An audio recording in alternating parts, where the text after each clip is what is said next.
In 1960s, an entrepreneur had an idea. Italian Las Vegas, city of youth. What perfect plan. A city where thousands of tourists would visit a day. Luxury hotels, zoo, racing track, tennis court and even mini golf. A place where musicians can go and perform and where tourists can go and listen to them. Perfect place for vacation. And it was. But where is it now? This is the place.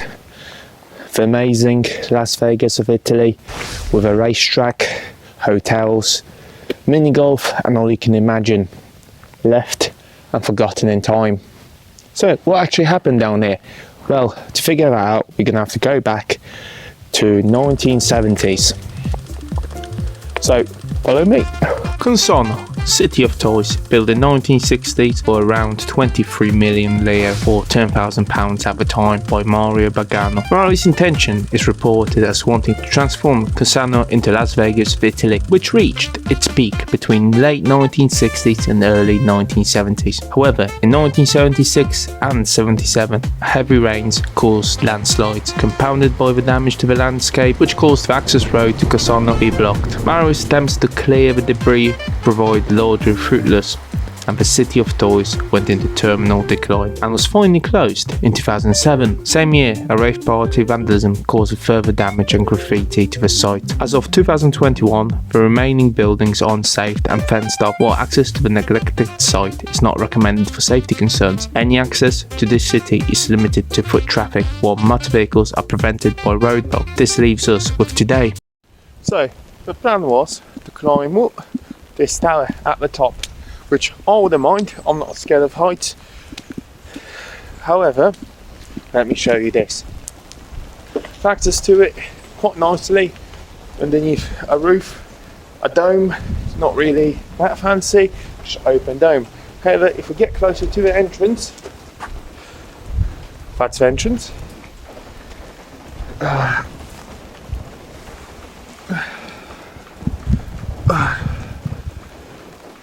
Let me turn you around. This is the entrance. Not bad. Ooh, that's the ladder leading all the way to the top. However, it is attached by a string, so I am not climbing that. And below, a massive fucking hole.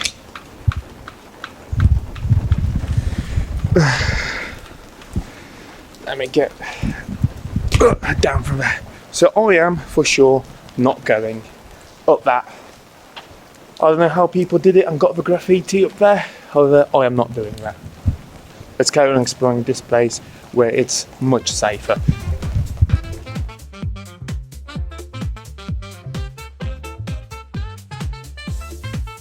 Well, there's one positive when it's raining like this, because it's not bad, it is just annoying, is that there's nobody here.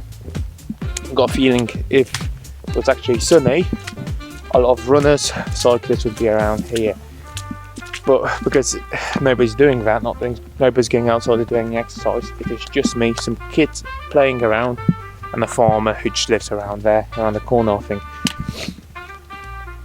So what else is around here for you to see if you decide that you want to see this abandoned place? Well, you got Lake Como, just one of the, I would say, places where Italians go on their holidays. It's quite nice from what I could see. I was planning on going there, however, I just changed my mind, and instead of going to Lake Como, I'm going to spend less days around here in Milan, and I'm actually going to go to Lake Garda, which is actually where everybody wants to go on holiday in Italy.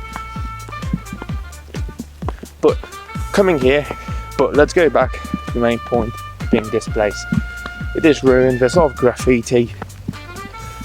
For example, oh, where's my hand? Bender, right here. Let's change hands. There's more interesting things on this side. So, if you come here, I think that's a good example of what I want to show you guys. It is all boarded up, well, secured somewhat, but people just go in anyway, so you will be able to find your way inside of the buildings if you're interested into it. Like, like I said, I got myself inside of them, and while exploring, what I found surprisingly is a brand new door. So I got a feeling someone might be trying to do something with this place, and apparently they installed CCTV, which I doubt they did. I think just a sign, just to scare people from coming down here. What I'm gonna do is walk back where I come from, turn right in a minute, and just do a massive loop around this place. I don't know where the racetrack would have been. That's one thing that's missing. Might be a bit further away.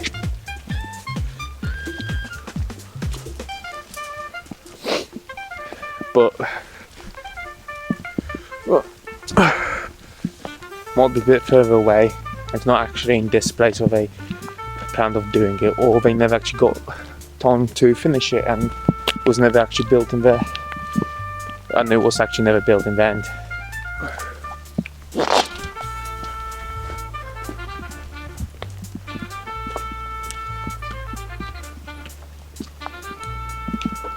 I'm guessing this was a downside. Why? Because the floor is quite nice.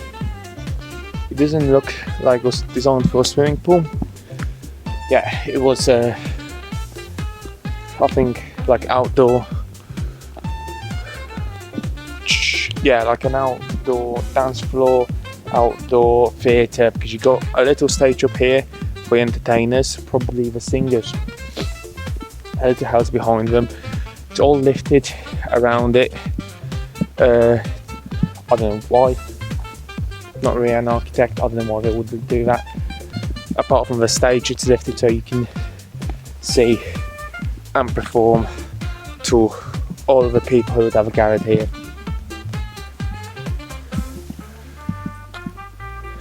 All in ruin, as you would expect. Empty beer cans.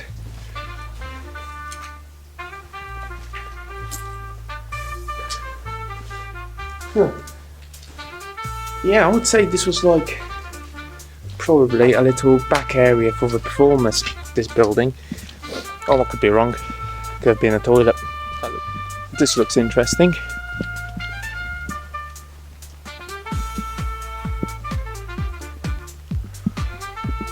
Well, it's a nice view. I got a feeling that I actually found the racetrack.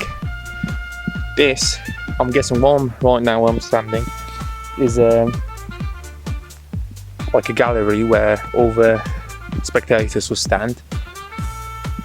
And just down below me, I shouldn't be leaning that far, just down below me, all the way leading there, would have been the racetrack.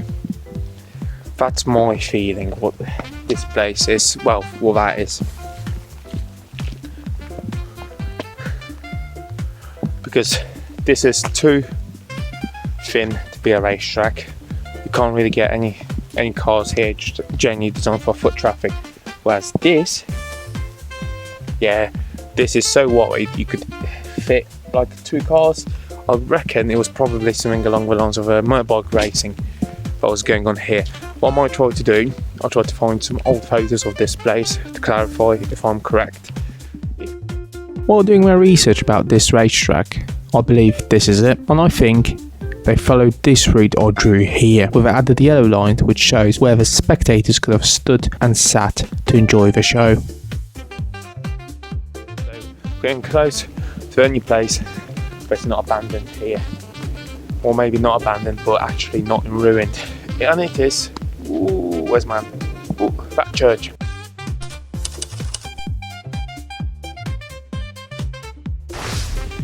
Actually stands, and it looks in a decent condition, which is surprising because all the towns, there's no close towns to here. This place is ruined, apart from one farming family who lives here. There's nobody else here. So having a church in such a good state is actually quite surprising to me. No, it's closed. I think that's on. I didn't show you guys. Where's my hand? There. a little ball there. I'm saying that this place is actually boarded up, and it also said the CCTV footage on this building as well, which I would actually consider that they do have CCTV footage. Oh, is my camera a bit damp? Yeah, I think that should be better. But actually, this building is CCTV'd inside. And then what that says, if anybody speaks Italian, they can translate that. I have no idea what that says. I'm going to start heading probably back to my car now. There's nothing more to show around here, to be honest. Well, of this place. I'll take some B-roll of this footage and then get my car, because I have to hand it in about 4 hours now. 5, around 5. In around 5 hours, I'm going to have to hand it in back to the rental company.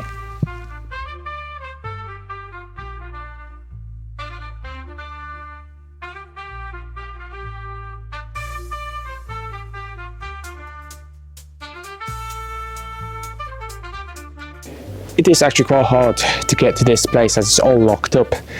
The easiest way to do it is to rent a car from the airport, the closest one being Milan. It's going to take you around an hour and a half journey to get here. Drive up the road, it says it's closed, which technically it is, but you can still drive up it. It'll bring you up to a gate which you can't pass by car. You just need to find somewhere to park near that and walk the rest of it, which is going to be around 1 to 2k, so it's not that bad. If you want to get here using public transport, that's a bit harder. Again, the easiest way to fly to Milan, to be honest, I have no easiest way to use public transport, because you're going to have to get to Lake Como using trains, and I don't think there's a direct train from Milan. You're going to have to go to Lake Garda to Verona and then catch a train to Lake Como, I think, but don't count me on that. I'm going to put something below how you can get, if it's actually possible to get here using public transport. Apart from that, when you do get to the local town, if it's available, you're going to have to rent a bike or somehow get here, because it is quite a distance. It's not bad, but you don't want to spend hours walking up a hill. So easiest way to do, rent a bike to get here. Also, how did you get inside? Because it's all locked up. I'm gonna have to find a way to get you out of there. Wait there. Whew. So, is it actually worth coming down here? If you're interested in history, then yes. And abandoned buildings, it is generally full of graffiti. You can walk around everywhere where you want. If you know your way around, just check the doors and the gates. You will actually find this place quite interesting. You don't have to pay. The only problem with this place is actually the transport. But if you don't mind that, you'll get to enjoy all of this